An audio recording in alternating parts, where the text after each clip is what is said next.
Maitere la la ya, maitere la la ya, ya ya ya ya, maitere la la ya ya, tere la la ya, maitere dai. Ay, ay, ay, da da, ay, da bam bam bam, ay, da la la, ay, da la ya, ya, ya, ya, ya, ay, da la ya, ya, da la ya, ay, da, mama, ay, da, ay, da la la, ya, ya, ya, ya, ya, ay, da la ya, ya, ya. Oh yeah, nam nam nam, ay da da la la, ba da dam bam bam. Aïe aïe aïe aïe da da da. Bruchim abaim ceux qui nous rejoignent, bienvenue à toutes et à tous. Tididamba aïe da da da da, aïe da da la ya, aïe aïe aïe aïe aïe aïe da la ya, aïe aïe aïe. Oh ya ya, aïe da da da da da da da dom, ba ba bam bam bam bam. Bam da da da bam da da da hey da da da da da da bam bam hey da da la da da da da oi ay ay ay ay ay ay ay ay ay ay ay ay ay ay ay ay ay ay may da da la ay da da ay ay hey da da la la ba hey ay ay hey hey da da la ay ay ay ay ay ay ay ay ay ay ay ay ay ay ay ay ay da do bam bam bam bam bam bam ay da da bam bam bam bam bam. Aïe aïe aïe aïe aïe aïe aïe aïe aïe. Bruchim abaim, bienvenue à toutes et à tous. Baruch haba mon ami Aaron, bienvenue. Prenez place tranquillement, sereinement. Partagez avec vos amis, c'est important, qu'on soit encore plus nombreux. Tidida maïa mama mama, tidida ya ya ya ya, tidida la ya ya ya ya ya ya, tidida la ya ya ya ya ya ya, tidida la ya ya ya, badam bam bam bam. Ay da da da, ay da da da, ay da da la ya ya ya ya ya. Bonsoir, bonsoir, bonsoir. Bienvenue à toutes et à tous. Ay da da la ya ya ya, moyna ma, ay da da la ya ya ya, ay da da bam bam bam. Bam, tididam ba da da da da da, ay da da la ya ya ya ya ya ya, da la ya ya ya, oh ina na, ay da la ya ya ya, da la ya ya, da ma ba da da, oy da bam bam bam bam bam. Tididam bam bam bam bam ba ba ba, la ya ya ya ya ya ya ya, ay ay ay ay ay ay ay ay ay ay ay ay ay ay. Hey da da da da da da da da, da da da da da da da. Hey da ya ya ya ya ya.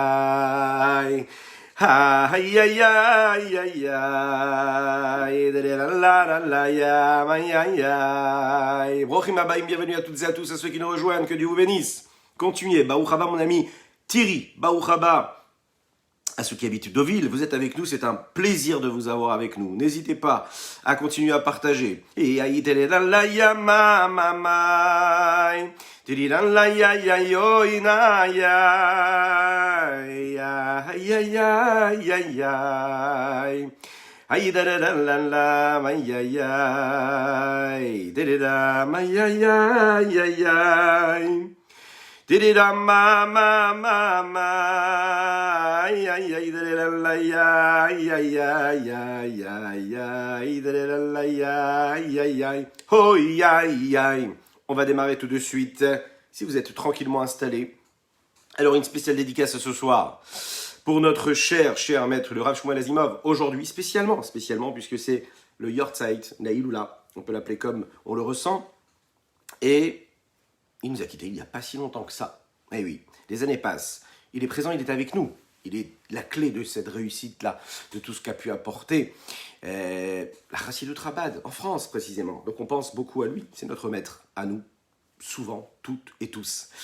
En tout cas, on a eu souvent un lien particulier avec lui. Donc ce soir, on va étudier en pensant à sa personnalité et en essayant de s'en inspirer. Et que ce soit une source de bénédiction pour chacun et chacune d'entre vous, mais que ce soit aussi pour le mérite du clan d'Israël, excusez-moi, et que cela puisse apporter plein de bonnes choses à tout un chacun. Bruchim Abaïm à ceux qui le rejoignent, n'hésitez pas à inviter vos amis, c'est très important. Oui, ce soir, on a commencé un petit peu plus tard parce que vous savez, Paris, aujourd'hui, est bloqué. Oui, mais voilà, donc il a fallu décaler un petit peu.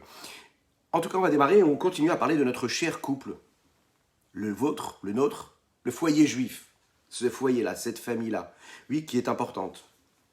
On doit comprendre ce qui se passe dans ce foyer-là.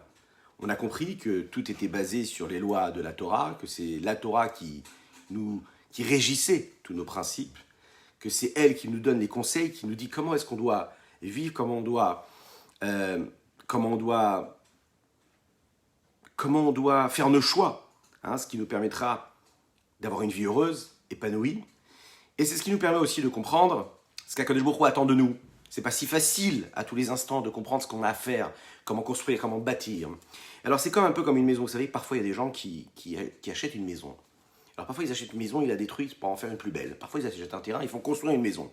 Parfois, ils achètent juste un appartement. Parfois ils passent des jours, des mois, des années, parfois à attendre de pouvoir rentrer dans leur maison, leur appartement. Il y a une préparation qui doit se faire, psychologique, morale, spirituelle, émotionnelle parfois. Et parfois c'est très technique et les travaux ne sont pas encore terminés. Oui, c'est très compliqué. Souvent les gens ont déjà été confrontés à cela. De manière physique, c'est compliqué de construire, de bâtir. Matériellement, c'est pas si évident que ça. Il faut trouver toujours les bonnes personnes, les bons artisans, ceux qui vont venir à l'heure et partir à l'heure, travailler comme il faut chercher la bénédiction d'Hachem. Mais c'est surtout Dieu qui décide à quel moment on rentre chez soi, vraiment dans son chez-soi. Le véritable chez-soi, c'est celui qu'on aura Bezrat Hashem très rapidement en Eretz Israël. Mais nous, on construit notre chez-soi, chacun, pour celui qui est en train de le vivre, là où on est. On crée, on façonne, on sanctifie l'endroit dans lequel nous vivons et on fait en sorte que ce soit un foyer juif qui a des valeurs comme il faut. Des bonnes valeurs. Oui, c'est important. C'est important d'avoir des bonnes valeurs, c'est important d'avoir des bonnes raisons, c'est important de bien choisir ce que l'on veut faire, ce que l'on doit faire dans notre existence. Pas faire n'importe quoi. Donner de la valeur, c'est donner de la hauteur, donner de l'importance. Donner de l'importance à son couple, à son foyer, cela peut se faire par un élément, par une chose, précisément. Et le conseil qui nous est donné par la Torah, vous savez, c'est en réalité d'utiliser un stratagème. Ce stratagème-là, et précisément quand on est dans une situation dans laquelle on se trouve, tous maintenant, là, avec les situations qui se compliquent, on peut se demander qu'est-ce qui peut nous aider à sortir de tout cela. Bruchim Abaïm, bienvenue à toutes et à tous, à ceux qui nous rejoignent. C'est un plaisir de vous avoir parmi nous ce soir. On se pose la question, on se dit, mais qu'est-ce que je peux faire? Qu'est-ce que je peux faire? Baruch haba mon ami Yoël, c'est un plaisir de te voir. Bruchim Abaïm, bienvenue à toutes et à tous. Qu'est-ce que je peux faire pour faire que mon existence prenne et que je puisse vivre au-delà de tout ce qui se passe, de tous les tourments, de toutes les tempêtes dans lesquelles nous vivons, dans cette époque-là où on ne comprend pas vraiment ce qui nous arrive. Oui, imaginez qu'aujourd'hui, là où on parle, il y a des couples qui devaient se marier, qui devaient fonder un foyer, Ba'it Ne'eman B'Israël, un foyer, comme il faut, dans le peuple juif, fondé sur des bonnes bases, des valeurs, ceux de la Torah et des mitzvot.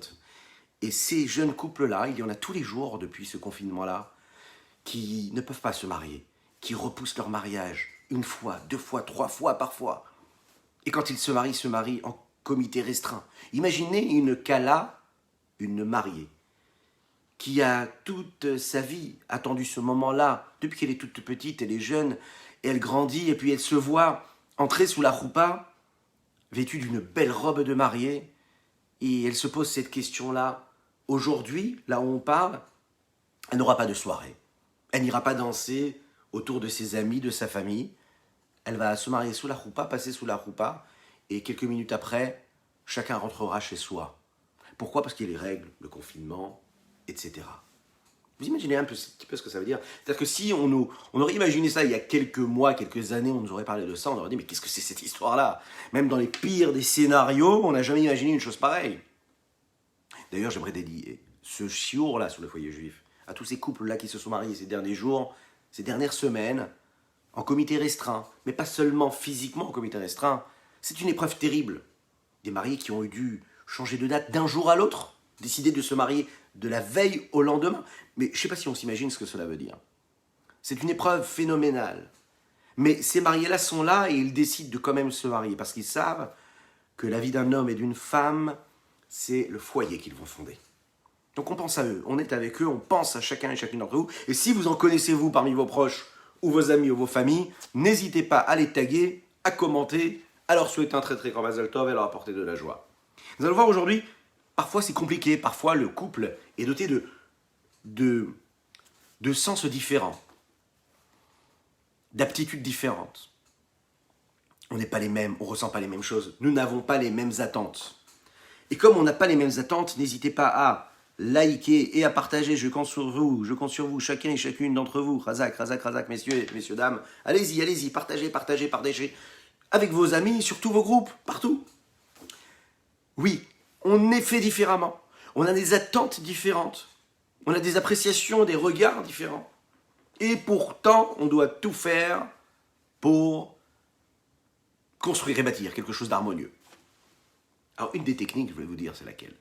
C'est d'utiliser la simra, la joie. Oui, la joie, c'est celle qui nous permet de faire disparaître toutes les difficultés que l'on peut avoir dans l'existence. La joie, c'est celle que l'on attend chacun et chacune d'entre nous. C'est celle qui nous permet de sortir de cette morosité-là qui parfois s'installe par les non-dits. On va se poser une question. Pourquoi est-ce qu'Akadosh Baruch Hu a décidé de créer l'homme et la femme avec donc ces qualités, ces traits de caractère qui sont totalement différents l'un de l'autre? Pourquoi ne pas créer deux personnes qui auraient les mêmes attentes, qui auraient les mêmes traits de caractère, et puisqu'ils auraient les mêmes traits de caractère, ils auraient donc beaucoup plus de facilité à vivre, puisque chacun saurait qu'est-ce que son conjoint ou sa conjointe attend. Et donc, on sent que quand la personne a besoin d'un peu plus d'attention, d'affection, eh bien on serait présent. Parfois, il peut se passer qu'il y ait des heures, des jours, parfois des semaines, où le conjoint ne se rend même pas compte de l'attente de la femme avec qui il vit. Parfois, la femme ne sait même pas, en fait. J'ai discuté il n'y a pas longtemps avec une personne qui me disait que, en réalité, les mois, les semaines, les années passent. Et il me disait, voilà, donc, on développe des notions magnifiques dans ces cours-là, mais dans la vie concrète, c'est vraiment quelque chose de très très grave qui se passe. Il me dit comme ça, les principes qu'on a étudiés hier, avant-hier, sont très très beaux. Mais dans la réalité, cette personne-là, elle peut être mariée depuis des années, 20, 30 ans, 25 ans, il me l'a dit. Pas 30, 25. Et il se disait, mais pendant ces 25 années, j'ai l'impression qu'en réalité, la personne avec qui je vis, jamais, elle était là où je l'attendais.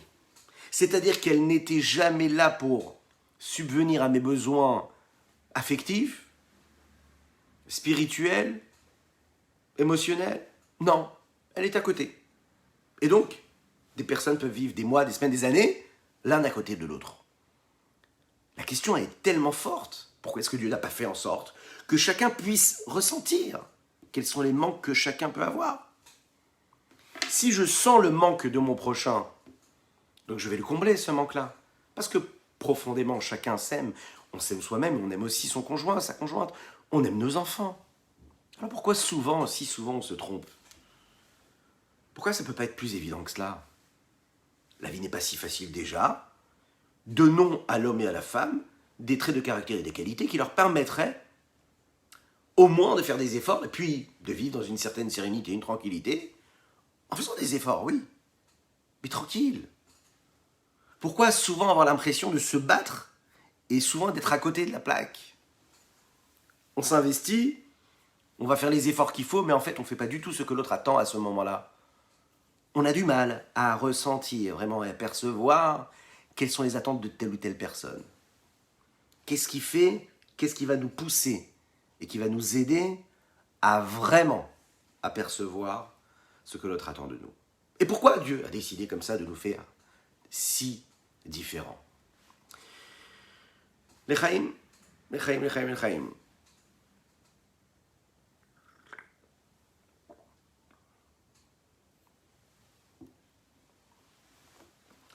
La Torah nous le dit, bien que l'homme et la femme aient doté de traits de caractère et de qualités totalement différentes l'une de l'autre,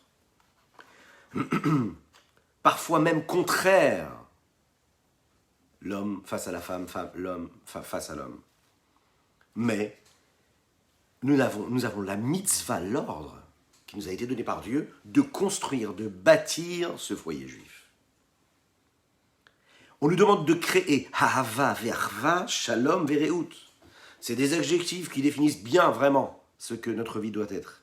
De l'amour, de l'affection, de la paix, de l'amitié. Pourquoi est-ce que l'homme et la femme ont été créés avec ces traits de caractère différents? Akadosh Baruch Hu aurait pu, de manière naturelle, nous créer avec des volontés, des pulsions, des passions, des envies, des désirs qui se ressembleraient. Et puis, qui se ressemblent, ben, ça semble comme il faut. Et puis la paix est bien, elle est belle, la paix. Oui. Et non, la paix, on l'a fait souvent avec son ennemi. Il n'est pas question d'ennemi ici, mais de quelqu'un de contraire à nous. Quelqu'un qui est à l'opposé de notre façon de voir, de penser, de ressentir les choses.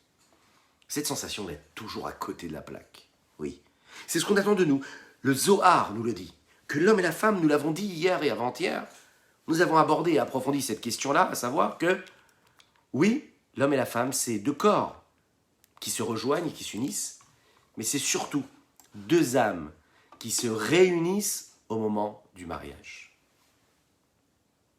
Lorsque la femme et l'homme se marient, c'est donc une seule neshama qui est là.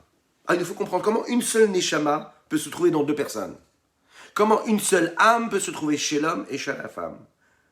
A priori, qui sont contraires l'un et l'autre, et parfois même très très éloignés l'un de l'autre.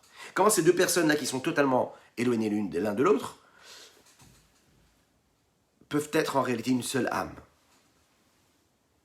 On va le voir ici. C'est justement dans la séparation et dans la différenciation que l'on peut retrouver une valeur particulière entre l'homme et la femme. Ces traits de caractère-là, qui peuvent nous paraître contraires l'une de l'autre, non seulement elles vont être un outil, un intermédiaire et un moyen de créer quelque chose de particulier, mais elles vont être l'essentiel même des fondations sur lesquelles ce foyer juif va être construit et bâti. C'est une seule source. Cette source-là, c'est l'âme infinie, celle qui touche l'infini du Saint béni soit-il, le En-Sof. Puisque l'âme touche l'infini, donc quand les deux âmes de ces deux corps-là, deux parties d'âme qui rejoignent une seule âme, à savoir une seule âme, celle du couple, alors à ce moment-là, les contraires qui se réunissent vont exprimer véritablement et de manière franche, frontale, en réalité, cette recherche et cette quête-là de combler ce manque d'infini qui est ressenti par la séparation et les différences. La nefesh, l'âme, elle, telle qu'elle est dans sa source divine, elle est ce qu'elle est sans aucune différence et sans aucune attirance vers ce qui est l'inverse de cet infini-là, par définition, puisqu'elle est attachée à Dieu. C'est la raison pour laquelle il peut se passer quelque chose d'extraordinaire, de merveilleux, mais qui est à la fois paradoxal.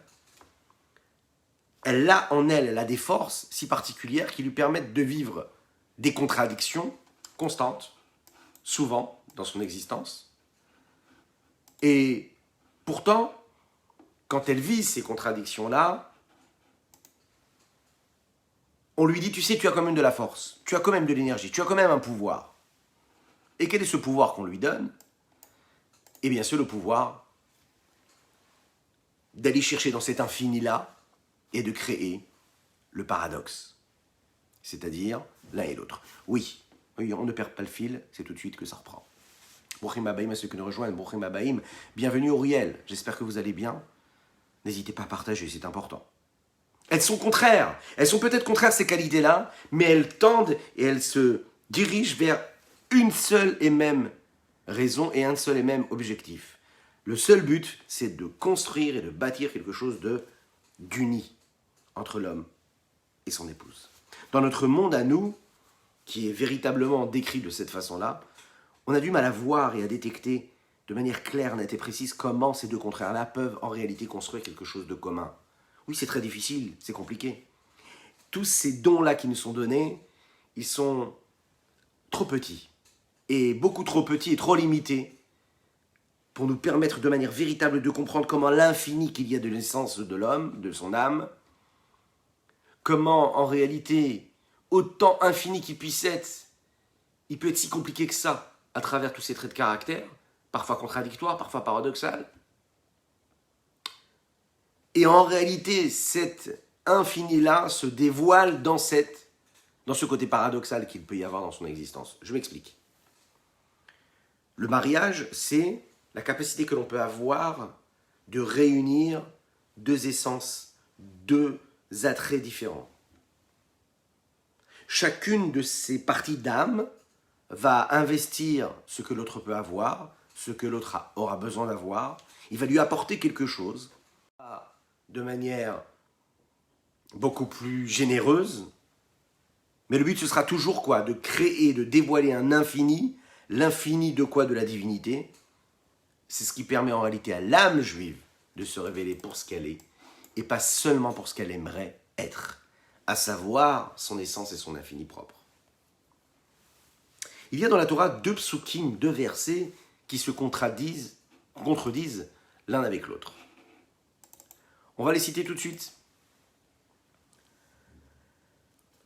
Dans la Torah, il y a ce qu'on appelle, par exemple, des contradictions. Vous savez, quand il y a deux personnes qui ont un litige l'un avec l'autre, la solution qu'on lui donne, c'est d'aller chercher une troisième personne, et cette troisième personne-là va aider à trouver un terrain d'entente entre les deux. Deux personnes qui ont du mal à se parler, on va chercher un troisième. Le troisième, lui, va décider qui est-ce qui a raison. A priori, pourquoi est-ce que la Torah nous dit que quand il y a deux versets qui se contredisent, il faut aller chercher le troisième verset qui va venir mettre d'accord tout le monde? Dans la Torah, il y a ces contradictions. Imaginez dans la vie d'un homme et d'une femme, d'un foyer. Oui, en effet, on peut arriver à ces contradictions. Mais pourquoi est-ce qu'on utilise cette technique-là de contradiction?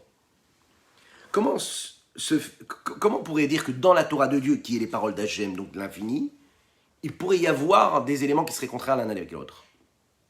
La Torah qui vient et qui est la force suprême et merveilleuse d'Akadosh Baruch Hu, cet infini, cette force d'infini, est représentée ici-bas sur terre par l'âme juive. C'est la raison pour laquelle elle est capable et elle est en mesure de prendre en elle différentes contradictions, puisqu'elle vient et puisqu'elle est ambassadrice de ce Dieu-là infini. Parfois même des extrêmes totalement différents l'un de l'autre. Parce que la force de l'infini, lui, a la possibilité de porter et de représenter ces contradictions-là.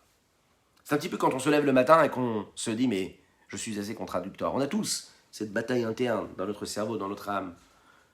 On sait qu'on fait des choses contradictoires l'une avec l'autre. On le sait, on sait que ce n'est pas toujours évident. On sait que parfois on est comme il faut, parfois on l'est moins. On sait que ce n'est pas si évident que ça. On sait qu'on doit se battre, on doit faire des efforts, on doit faire tout ce qu'on a à faire pour... Oui, excusez-moi, voilà, sans les micros c'est parfait. Et on sait qu'on a la possibilité d'aller et de prendre en soi donc toutes ces contradictions. Est-ce qu'ils vont en faire les richesses? C'est la même chose dans le mariage. Lorsqu'en nous, on sait qu'on a des contradictions, on sait que parfois on pense de cette façon-là, des fois on pense d'une autre manière. Des fois notre comportement, il n'est pas clair, il n'est pas net, il n'est pas précis. On ne fait pas toujours pareil. On n'est pas toujours cohérent. C'est la richesse de l'âme d'un homme qui fait qu'il n'est pas cohérent. Un homme qui serait toujours cohérent, ce serait pas marrant. Il suivrait toujours une ligne droite. Il lui manquerait de pétillance dans sa vie. Oui, il faut que ce soit amusant. Pour que ce soit amusant, et pour qu'il y ait un challenge, et pour que cela puisse produire des effets qui sont des effets qui vont changer réellement son existence, qui vont faire évoluer sa vie. Il faut qu'il aille chercher un petit peu des contradictions. Oui, il faut qu'il ait ces contradictions. Et dans ces tiraillements et dans ces contradictions-là, il va trouver à un moment quelque chose qui va l'aider à trouver la vérité. Et cette vérité-là va lui permettre d'avancer dans son existence et de bâtir et de fonder sa vie comme il faut, selon des bons principes. On voit donc ici qu'en réalité, le fait d'être contraire, ça n'est pas nuisible, c'est l'inverse. Ça nourrit le bonheur d'un homme et d'une femme, en l'occurrence. C'est ce qui se passe dans le mariage. Nechaim, nechaim.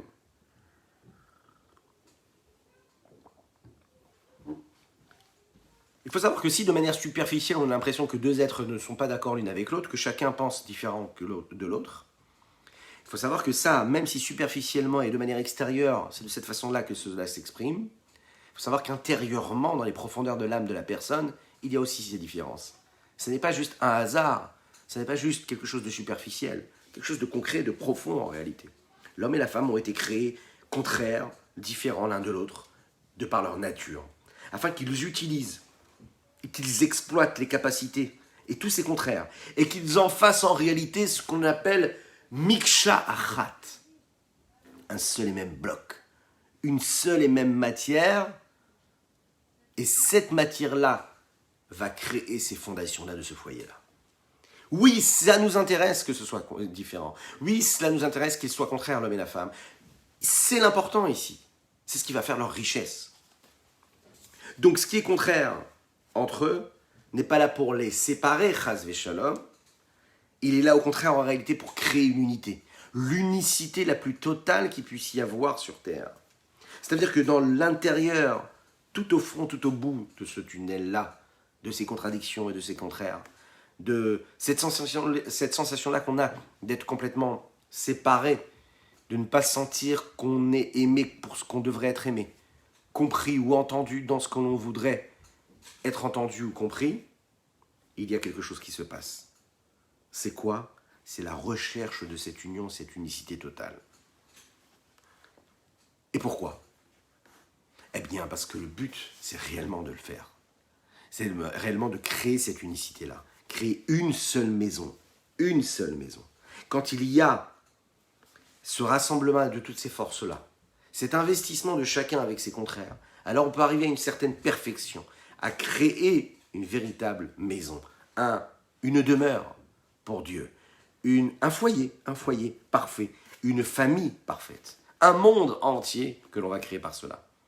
Donc la paix qu'il peut y avoir dans le couple, la sérénité, ce n'est pas donc juste un but à atteindre, et ce n'est donc pas juste des conséquences d'une certaine quête de bonheur ou de tranquillité, de sérénité. Non. Le shalom, ça doit être quelque chose en réalité qui nous permet de comprendre que dans notre corps même, on a des contradictions, qu'on doit créer la paix dans notre corps, dans notre esprit, dans notre âme, personnellement. Et quand on est capable de créer une symbiose, une harmonie entre tous ces éléments-là, que ce soit ces éléments matériels ou psychologiques, émotionnels ou intellectuels, et qu'on crée une harmonie en nous et avec la personne avec laquelle on vit, en réalité, on est en train de rechercher à relier toutes ces petites parcelles d'âme, de divinité, d'infini qui se trouvent à l'intérieur de notre personne même. Et donc la paix, on le sait, la paix on peut la faire, et la paix du foyer, la sérénité, peut se faire que quand il y a des contraires.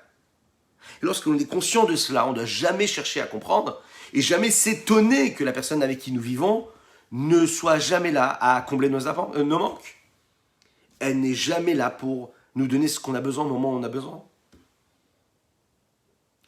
En tout cas, souvent, c'est pas ce qu'on attend. On est souvent à côté. Et là, qu'est-ce que nous dit la Chassidoute? Elle nous dit, ben vous savez, oui, c'est fait exprès. C'est là que ça devient intéressant. C'est parce qu'on est contraire, parce qu'on est différent, parce qu'on ne sait pas être à l'écoute au moment où il faut de l'un de l'autre, qu'on a un travail à fournir, un effort, et que cet effort-là, c'est d'aller chercher le moyen de trouver cette lumière-là, et cette harmonie qui me permettra, bien que je sois différent de la personne avec qui je vis, d'aller créer une symbiose et une harmonie. Donc je ne dois pas être déçu, frustré de savoir que je suis différent de la personne avec laquelle je vis. Je ne dois pas être frustré, triste et malheureux du fait que la personne avec qui je vis ne me comprend jamais et jamais là quand j'ai besoin d'elle. Au contraire, je dois me dire, Oui, s'il y a ces différences qui sont présentes, ça veut dire que j'ai un travail à fournir. Et ce travail, il est quoi? Il doit être de rechercher cette harmonie-là et de contrer, de passer outre ces différences, mais même pas passer outre, de faire de ces différences une richesse qui me permettra de créer un seul corps, une seule âme, de les ramener l'une avec l'autre, de les réunir, de devenir Echad, l'unicité la plus totale. Oui, comme Dieu qui crée le monde, et que quand il crée le monde, il crée énormément d'éléments, que ce soit le minéral, le végétal, l'animal, l'homme, tous différents l'un de l'autre, des milliards d'êtres humains, tous différents l'un de l'autre. Oui, c'est dans cette richesse-là d'infini qui se décrit, et qui s'exprime, et qui se voit dans les différences, dans cet éparpillement de force, oui, dans cette particularité qu'il peut y avoir dans chaque élément, dans chaque... de tous les côtés, c'est-à-dire au niveau des hommes, au niveau des animaux, au niveau du minéral, au niveau du végétal, que ce soit la couleur, que ce soit les formes, que ce soit l'intelligence, que ce soit... Chacun est différent. Dans ces différences, on voit la richesse de Dieu. L'infini de Dieu s'exprime parce qu'il y a de la différence. Et dans les différences qui s'unissent, là, on peut retrouver l'infini de Dieu. Et le couple, c'est ça. Quand on est capable de voir que nos différences, ça n'est pas juste quelque chose qu'il faut faire avec. Ça n'est pas juste quelque chose où on se dit, bon, ben c'est pas grave. Non, pas du tout. Tu vois des différences, mais les différences, c'est voulu. T'es pas en train de subir quand tu vois que t'es différent de ton épouse, de ton époux. Quand tu vois qu'il n'est pas du tout comme toi, quand il ne correspond pas du tout. Vous connaissez cette phrase? J'ai discuté avec une personne qui suivait le cours qui me posait cette question-là tout à l'heure. Elle disait, mais tu t'imagines, Yehuda, tu t'imagines qu'en réalité, j'ai jamais vu ça chez moi. Moi, dans telle ou telle situation, à la maison, mes sœurs se comportaient totalement différemment. Mais mon frère se comporte de manière totalement différente. Et elle, mon épouse, se comporte de cette façon-là. Oui, mais pas du tout. Tant que tu seras dans la comparaison d'autre chose, de quelque chose qui te plairait à toi, c'est que tu n'es pas dans le travail de ces différences-là. Tu n'es pas en train de nourrir les différences. La Torah te dit que ne cherche pas à essayer d'imaginer que la personne avec laquelle tu vis, elle doit correspondre à tes repères, à ce que toi tu as eu dans ton foyer, chez tes parents ou dans ta famille. La chassidoute ici et la Torah globalement en général, et le Zohar encore plus, te dit, sache une chose, de la même manière que Dieu quand il a créé le monde, il a bâti un monde avec des différences. La richesse du monde, elle est faite de ces différences. Et que la seule chose qu'il nous demande, c'est de prendre ces différences-là, de les réunir, de prendre les étincelles divines qui se trouvent dans toutes ces différences-là, et de les réunir. Eh bien, toi, c'est pareil. Quand tu te maries et que tu vois des différences, prends ces différences-là, prends toutes ces petites choses qui te paraissent en réalité l'inverse de la richesse, tout ce que tu n'aurais jamais imaginé avoir, oui, et de te dire, eh bien, c'est là où tu dois travailler. Et c'est parce que tu vas travailler sur cette différence-là que tu vas réussir ton travail sur Terre. Le travail sur Terre, c'est quoi? C'est de combler des manques, mais c'est aussi surtout quoi? D'associer, de réunir. C'est ces choses qui doivent nous intéresser. Tu rencontres une personne, la seule chose qui doit t'intéresser, c'est comment je vais faire en sorte de me réunir avec cette personne-là. Jamais je dois me dire, souvent le premier réflexe qu'un homme il a quand il rencontre une personne, c'est de se dire, pourquoi je l'aime pas? Oui, on est comme ça. Celui-là, il ne me revient pas, celui-là, il me revient, celui-là, il ne me revient pas. Souvent, les gens ne nous reviennent pas, et de temps en temps, ils nous reviennent. Mais pourquoi? Parce que la nature narcissique, égocentrique, elle est là. Elle est mauvaise, oui, on va vers le mal. Malheureusement, c'est comme ça. Et on doit se battre pour ça. Donc, que ce soit dans la vie, que ce soit dans le couple, que ce soit dans le projet divin, le but à atteindre, c'est de comprendre qu'on ne doit pas chercher à savoir et à te dire, comme il est différent, je ne l'aime pas. Non, il est différent, je dois chercher à m'approprier sa façon de penser, à me réunir. Oui, c'est ça le travail que j'ai à fournir. Et c'est ça qui crée une paix, c'est ce qui crée une sérénité totale. C'est ce qu'Akadosh Baruch Hu attend de nous, c'est ça le véritable shalom, la véritable paix. La paix, c'est pas de faire avec ce que l'autre est ou ce que l'autre a. La paix, c'est de transformer ma vision au point de me dire qu'est-ce que je peux faire pour m'unir avec ces différences-là. C'est là où ça devient intéressant. Oui. L'chaim. Alors, que vous soyez là en live avec nous, sur les différents réseaux, ou que ce soit en replay, n'hésitez pas, je compte sur vous, c'est très important. Oui, chacun et chacune d'entre vous, de partager, de liker, de commenter. Partagez avec vos amis sur les différents groupes. Vous pouvez vous inscrire au WhatsApp pour ne rater aucun rendez-vous. Vous pouvez participer à toutes nos actions Et surtout, je compte sur vous. Je compte sur vous pour ces partages et ces likes. Allez, allez, on y va, on partage, on partage, on partage, on partage. Vous êtes la force de ce cours-là. Vous imaginez une personne qui tombe sur une idée qui peut être expliquée ici, succinctement, ou comme ça, au passage. Vous voyez ? Un mot, un geste, un regard, un sourire, et peut-être que la vie peut changer d'une personne. Vous avez cette responsabilité. Eh oui, oui, oui, oui, oui, ce pouvoir-là. Mais c'est ça la beauté de ce qu'Akadosh Baruch Hu nous a offert à travers tous ces réseaux-là. Vous imaginez un petit peu, on peut toucher l'infini quelque part. On est limité ? Non, on n'est pas limité en réalité. Imaginez, des dizaines, des centaines, des milliers de personnes qui peuvent étudier la Torah au même moment, peu importe l'endroit dans lequel ils se trouvent. En Italie, aux États-Unis, et en France et en Israël en même temps. C'est magnifique. Oui. Donc je compte sur vous. Continuons tout de suite. La meilleure façon de voir comment est-ce qu'on peut trouver le shalom dans un couple, c'est de voir comment on réussit, à travers l'étude de la Torah, à créer le shalom et la paix et à créer un vrai foyer entre le peuple juif et Dieu. Très souvent dans les textes de la Torah, on compare le foyer juif au foyer du monde, à savoir Akadosh Baruch Hu et le peuple juif. C'est un rapport de couple en réalité. Dieu et le Ham Israël, c'est un rapport de couple. Et ce couple-là, souvent, il a eu des problèmes dans toute son histoire. Ses différences, oui, ses attentes, jamais, pas toujours assouvies. Et pourtant, on continue, le peuple juif continue à aimer son Dieu, à le respecter et à accomplir sa volonté. Oui, parce qu'on le sait, la Torah, c'est une Torah de paix. C'est une Torah de quoi ? De joie. On est là pour diffuser de la lumière, on est là pour apporter le bien au monde, on est là pour illuminer le monde. Oui, c'est la seule chose qui nous intéresse, rien d'autre. Juste apporter du bien et du bon. Et pour apporter ce bien et ce bon-là, on voit qu'à travers notre histoire, on est aussi confronté à ces différences-là. Les différences d'avec ce qu'Akadosh Baruch Hu attend de nous, de sa vision aussi parfois. On a des attentes parfois corporelles, matérielles, grossières. Oui, dans l'histoire du peuple juif, on les a vues. Le Midrash nous dit que Akadosh Baruch Hu et les bénis Israël, Dieu et les bénis Israël sont appelés un mari et une femme. Le jour de la fête de la Torah, vous savez, pas Simchat Torah, Chag HaShavuot, la fête de Shavuot, cette fête-là qui célèbre le don de la Torah. On sait que ce jour-là, il y a eu ce qu'on appelle la sanctification, l'échange d'un anneau, ce qu'on appelle les Kiddushin, le mariage.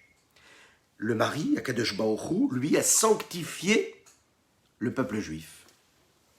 Quand on se marie, on sanctifie son épouse. Dieu, le jour du mariage, le jour où il nous a donné la Torah, en fait, il a sanctifié le Ham Israël. Le mariage était parfait.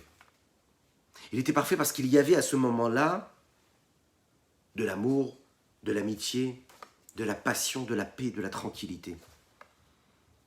Comment est-ce qu'on réussit à créer cette unité-là quand il y a quelque chose qui est commun l'un avec l'autre ? Lorsqu'il y a un attachement véritable entre Dieu et le peuple juif, alors on devient une seule chose, comme ces deux parties d'âme là, qui deviennent une seule âme et un seul corps, en réalité, lorsque l'on se marie. La Torah Chassidut, elle nous explique que chaque juif a une neshama, a une âme sainte pure. Cette neshama-là, on l'a dit, c'est Chelek Elokam Ima'al Mamash. Écoutez bien ce que cela veut dire. C'est une parcelle divine. Baruch Haba, mon ami Baruch, c'est un plaisir de t'avoir parmi nous. Cette neshama-là, cette âme-là, c'est Chelek Elokam Ima'al Mamash, c'est-à-dire que c'est une parcelle divine qui provient de Dieu. Chacun et chacune d'entre nous, c'est ce que nous avons. C'est une parcelle divine qui nous a été insufflée par Dieu lors de la création. Le juif et le créateur sont une seule chose, un seul élément. Donc, l'unicité et l'union qu'il y a entre Akadosh Baruch Hu et le peuple juif arrivent et permettent la perfection la plus totale lorsqu'on est dans cette réunion, dans cette unité-là. La paix qu'il y a entre Dieu et le peuple juif, ce n'est pas juste une paix qu'il y a avec l'âme juive. Il faut savoir que c'est également le corps du juif. On sait que quand Dieu a choisi de Ham Israël, le peuple juif, il a choisi non pas seulement les âmes, mais il a choisi les corps. Le corps du juif, il est sanctifié, il est saint. C'est pas n'importe quoi. On ne peut pas faire n'importe quoi avec ce que l'on a.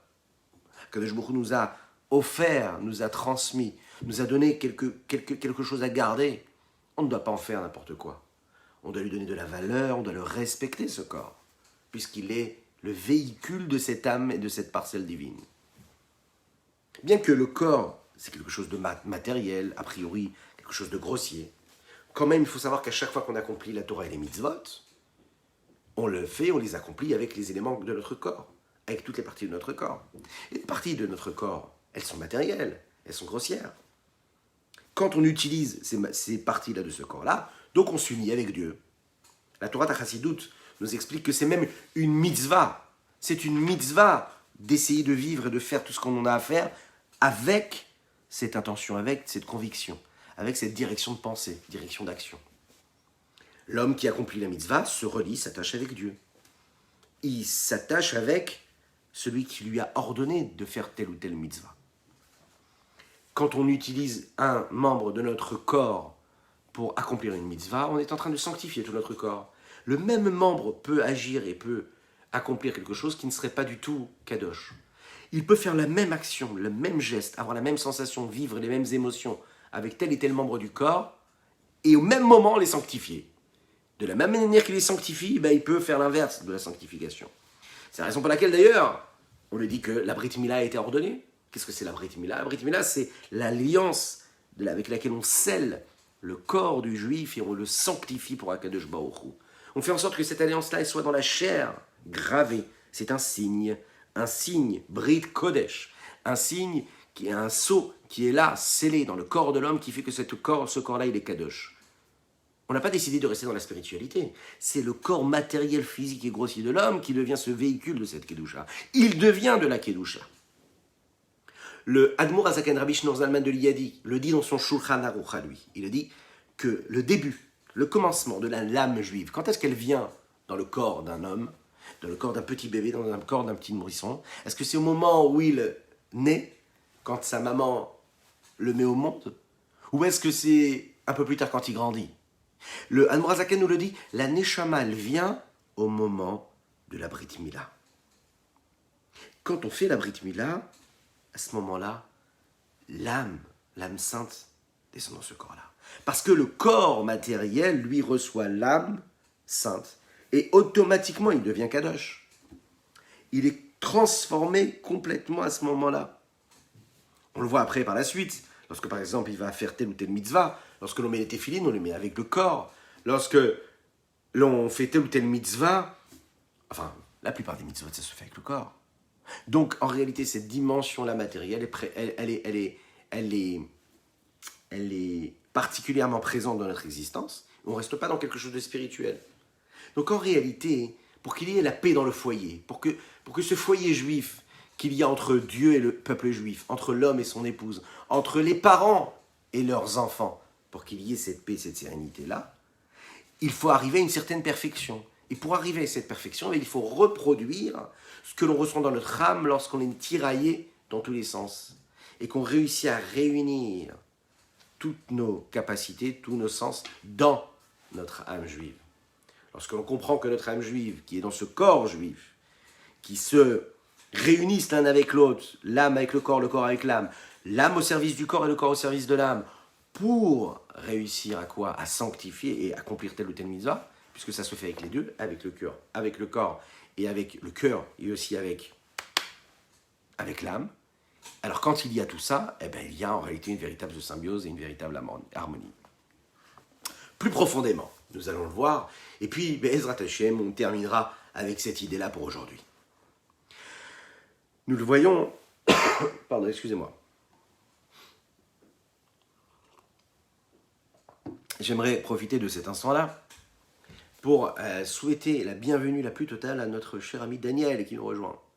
Que Dieu te bénisse et qu'il te protège, que je vous envoie tout ce que chacun a besoin ici, que je vous lui donne à l'infini, dans tous les domaines, matériels et spirituels. Le shalom, la paix qu'il y a entre les corps et l'âme, entre le corps du juif et Akadosh Baruch Hu, c'est en réalité l'essence même du corps du juif. Qu'est-ce que ça veut dire? La paix qu'il y a entre le corps et Akadosh Baruch Hu, ça n'est pas juste une conséquence de ce que le juif va faire avec son corps. C'est pas parce que j'agis et que je fais telle ou telle mitzvah que mon corps devient, lui, kadosh, où il devient en paix avec Dieu. Non. Le fait même qu'un juif ait un corps, son corps exprime déjà par là le lien qu'il a avec Dieu. Vous imaginez un petit peu ce que ça veut dire? Ça veut dire qu'un juif est kadosh. Peu importe qu'il accomplisse telle ou telle mitzvah, il est déjà kadosh.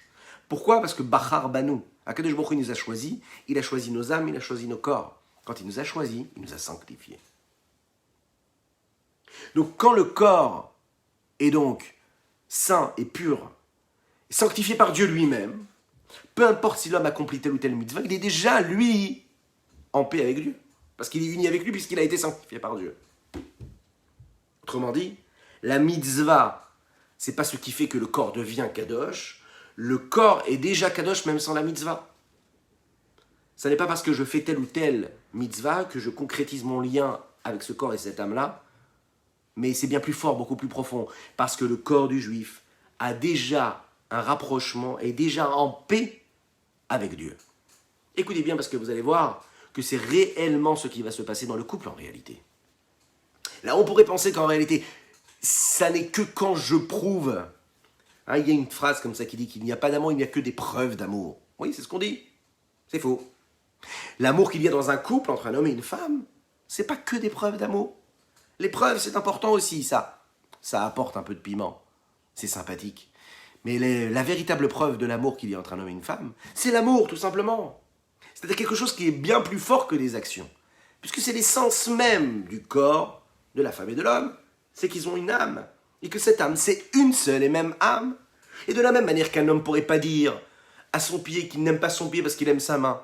Qu'il ne pourrait pas dire à son corps, tu sais, il y a une partie du corps que j'apprécie pas spécialement. Oui, on a toujours des préférences, il n'y a pas de problème. Mais on s'aime parce qu'on est pour ce qu'on est, c'est comme ça. On ne peut pas faire de différence. C'est une même entité. Le couple, c'est pareil. C'est une même entité. Ce n'est pas parce que je fais des preuves d'amour, ce n'est pas parce que je fais une mitzvah que mon corps il devient saint. Oui, chaque mitzvah aide le corps à être saint, à devenir l'intermédiaire et l'outil. Mais bien avant que je ne fasse une mitzvah, que j'essaye de me rapprocher par Dieu, à Dieu et de Dieu, par un acte concret, mon corps pour ce qu'il est déjà, lui, il est saint. Et donc dans un couple, sans les preuves d'amour, il y a déjà l'amour. Et cet amour-là, il est essentiel. Donc quand on passe notre temps à essayer d'imaginer qu'est-ce qu'on pourrait faire pour créer la sérénité dans notre couple, l'amour, en se disant peut-être qu'il faudrait que j'achète tel ou tel cadeau, peut-être que je fasse telle ou telle chose, je dise tel ou tel mot. Il y a quelque chose de beaucoup plus fort que tout cela. C'est comme l'éducation. L'exemple. Pas besoin de dire ce qu'il faut faire, il suffit juste de le faire. Et l'enfant fera ce que l'on est en train de faire. Montrer une passion, montrer de l'amour, montrer une fusion réelle dans un couple, ce qui nous montre et qui va nous prouver la paix du foyer, c'est reproduire ce qu'il y a dans la paix entre le corps et Dieu. Je précise bien le corps et Dieu, c'est-à-dire non pas l'âme, le corps. Si la paix qu'il y a entre le corps et Akadosh Baruch Hu dépendait en réalité des actions que l'homme ferait ou pas, positives ou négatives, les mitzvot, les averot, les péchés, les égarements, cela voudrait dire qu'en réalité, la paix qu'on peut avoir et l'harmonie que l'on peut avoir avec Dieu est donc limitée. Puisque si la paix dépend de mes actions, c'est-à-dire si je fais des mitzvot et non pas des averot, ça veut dire que ma paix avec Dieu, elle dépend de mon comportement. Donc ce n'est pas une vraie paix véritable, c'est une paix à condition. Et s'il y a condition, donc il y a des limites, et s'il y a des limites, ça ne peut pas être une paix totale.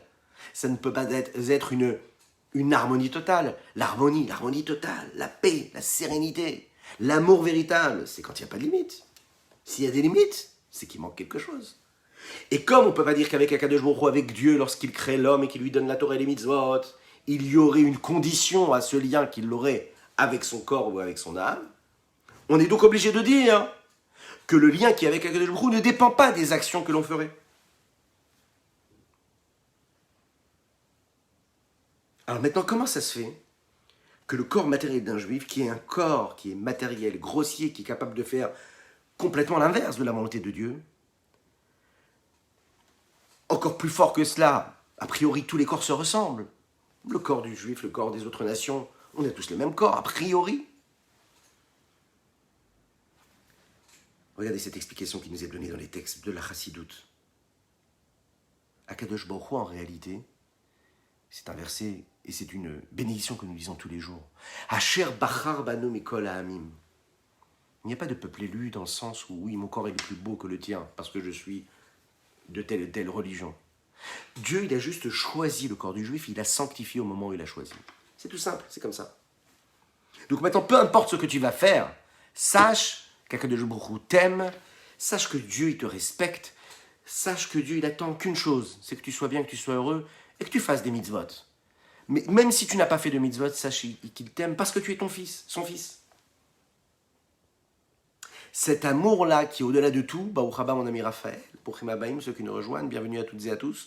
Continuez à partager et à liker, mettez des pouces, hein, plein de pouces, et partagez, commentez, c'est important.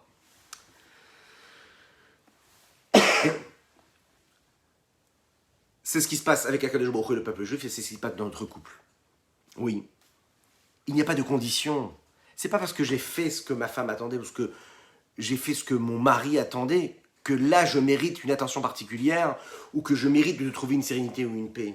Non, c'est fatigant ça, tous les jours de la vie. Non, ça n'est pas ça. Ça n'est pas ça. Il faut chercher l'essence.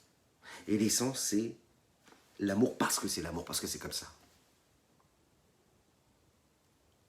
Lorsqu'on choisit de se marier, c'est un petit peu quand Akadosh Baruch Hu, il choisit le corps du peuple juif et qui lui dit, voilà, tu seras Kadosh, tu seras saint. Maintenant, qu'est-ce que veut dire choisir? Qu'est-ce que ça veut dire choisir? Qu'est-ce que ça veut dire le libre arbitre? Est-ce qu'on est vraiment en mesure d'avoir un libre arbitre dans ces cas-là? Est-ce qu'on a vraiment choisi le jour où on s'est marié? Est-ce que ça s'est imposé? Est-ce que c'était une fulgurance? Est-ce que c'était une évidence? Et si c'est une évidence, pourquoi est-ce que ça devient si compliqué parfois? Eh bien, je vous laisserai avec cette réflexion-là, puisqu'on est jeudi soir. Je vous dis un super grand Shabbat Shalom. C'est tout pour aujourd'hui. Mais ça continuera, puisque je vais vous laisser développer ça. Entre vous, parlez-en avec votre épouse, avec votre époux. N'hésitez pas, envoyez-moi un petit message, ou commentez, envoyez un petit message sur la boîte, sur la boîte de messages, voilà, tout simplement. N'hésitez pas à partager, je compte sur vous. Et puis, Be'ezrat Hashem, on se retrouve demain matin pour le Tania, 8h du matin. Et puis, Be'ezrat Hashem, après Shabbat. Je vous souhaite un super Shabbat, de paix, de sérénité, de tranquillité. C'est un moment Shabbat où on peut justement abonder dans ce sens-là. Ça veut dire vraiment investir dans le Shalom. Shabbat Shalom, d'ailleurs, nous le disons.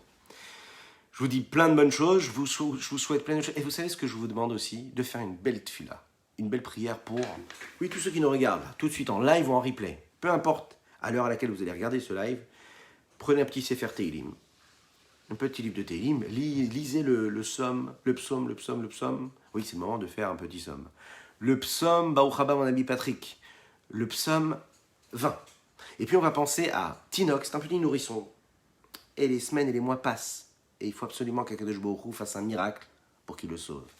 Tinoch ben Yehosheva Ariela, qu'Akadosh Baruch Hu lui envoie une refoua chez les mâts. Je compte sur vous pour les Amen. Écrivez Amen, partagez les Amen, dites-le à la maison Amen. Je vous dis plein de bonnes choses et je vous dis Be'ezrat Hashem, à très très bientôt. Haïtalélan la ya ya, haïtalélan la ya, haïtalélan la ya ya ya ya ya, haïtalélan la ya ya, haïtalélan la ya. Haïtalélan bam bam bam bam, haïtalélan la ya ya, haïtalélan la ya, haïtalélan la ya ya ya ya ya. La ya ya, haïtalélan la ya, haïtalélan. Tididam ba ba ba ba ba ba, maïdalela ya ya ya ya ya ya, maïdalela ya ya ya, oh ya ya, maïdalela ya ya ya, tididala ya, tididala la. Haïdalela ya ya ya ya ya ya, maïdalela ya ya ya, oh yo yo, maïdalela ya ya ya ya ya ya, maïdalela la. Haïdala ya ya ya ya ya ya, haïdalela ya ya ya ya. Haïdalela ya ya ya ya ya, ya ya ya ya ya ya ya ya ya, haïdalela ya ya ya ya ya, Aïe, da, da, la, aïe, aïe, aïe, aïe, aïe, aïe. Aïe, da, da, la, aïe, aïe, aïe, aïe, aïe, aïe. Aïe, aïe, aïe, aïe, aïe, aïe, aïe, aïe, aïe. Shabbat shalom à toutes et à tous, et à demain, 8h, si Dieu veut.